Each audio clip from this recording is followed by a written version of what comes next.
Alright, welcome to Geometry 3-2.1, and we're looking at similarity transformations. And before we get going, I just wanted to look at the definition of what is similar. And I'll write it out here for us, and then we'll talk about it. So, just beginning, two figures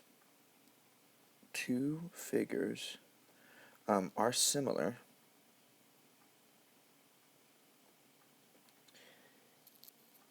if, and only if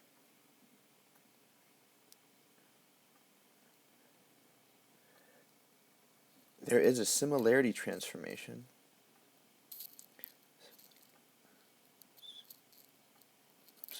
similarity transformation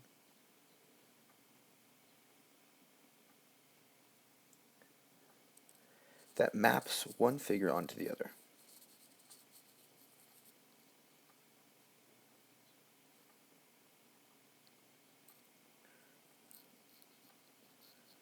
Okay, and let's talk about what this means. So again, similar. So if two figures are similar, that definition is if and only if there is a similarity transformation that can map them onto each other. Well, what is similarity transformations? And this we've talked about, it's in your book there, but a similarity transformation is one of two things. It's a composition of either rigid motions or it's dilations.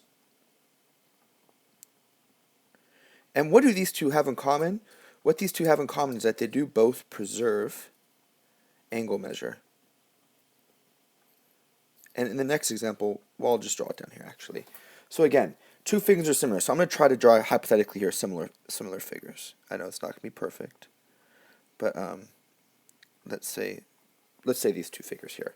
How can I determine if these two figures are similar, right? Well, if there is a similarity transformation, which again is a combination of rigid motions or dilations, that I can map this onto this one, then I could prove that these two figures are similar. So the first thing, obviously, is I would need to try to line up one vertex here. So I would translate this triangle so that this vertex hits this one, or maps onto that vertex. So again, I'll do it this way. You know, if I map this over here, or I'm sorry, translate it over, then this triangle would then be here, right?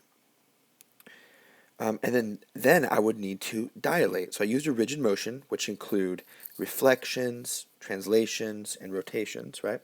And then now I'm going to dilate this triangle. And if I did dilate it, I know that this is just a hand-drawn example, so it's not perfect, but let's say I dilated it by, it almost looks like, you know, by 2, a dilation of 2. Then maybe this will be a little more than 2, say it's 2.5, that this grows just enough so that it actually overlaps perfectly. And if I can map one figure on the other using similarity transformations, then these two original images here, or image, are similar. So again, what is the definition of similar? It's when you could perform a similarity transformation that maps one figure onto the other. And again, similarity transformations are compositions of both rigid motions and dilations, and both preserve angle measure. And why is that important? Is because if you notice, this angle in here always stayed the same. So let's say this was 45 degrees, then it'd also be 45 degrees here.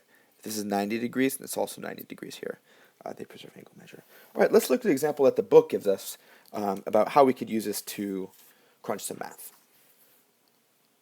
All right, so the book gives us triangle DEF, and it also gives us coordinates, which I've drawn, which was at 2, 0, and then E is at 1, 4, and then F was at 4, 2. So I've already filled that in, and I've connected it to make my triangle. And it wants us to apply the composition of a reflection over the y-axis, and then a dilation of 1.5, a factor of 1.5. So first we need to reflect over the y-axis. And remember, in reflections, you want whatever this is, in this case it's the y-axis, so here's my y-axis, and you want this to be the perpendicular bisector to all my points. And so you can see that the y-axis here is the perpendicular bisector for E. There's a measure of 1 on each side. Then same with F, there's a measure of 1, 2, 3, 4, and again 1, 2, 3, 4. and the same with d, there's a measurement of 2 on each side. So my reflection was done across the y-axis, and it gave me the image of DEF for my pre-image DEF.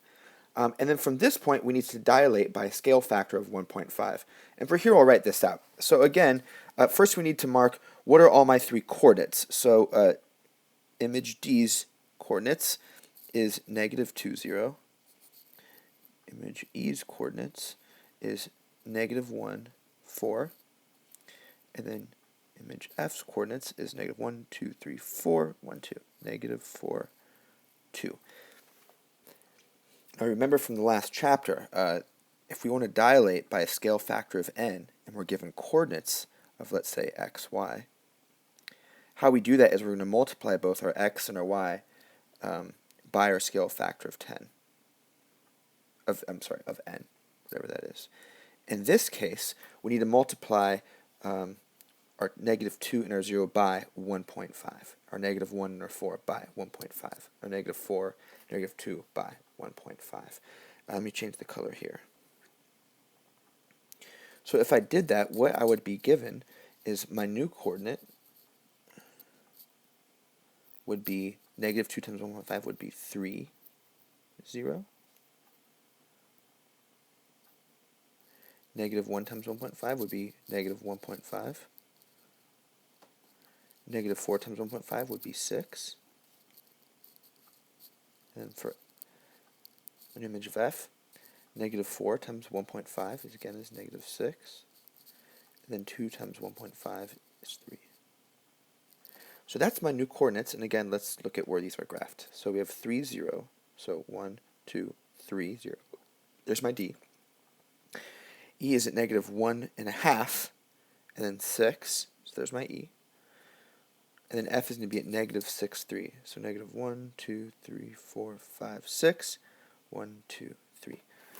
And there we are. So that was a similarity transformation of first a reflection across the y-axis and a dilation by a scale factor of 1.5. The rest of these are pretty straightforward, guys. You're just going to be using similarity transformations to map figures onto each other. You've already done with rigid motion, so the only thing you're really adding at this point is dilations, and I've helped you, again, just refreshing your mind of how to dilate when you're given coordinates. So good luck, and I'll talk to you in the next section. Bye.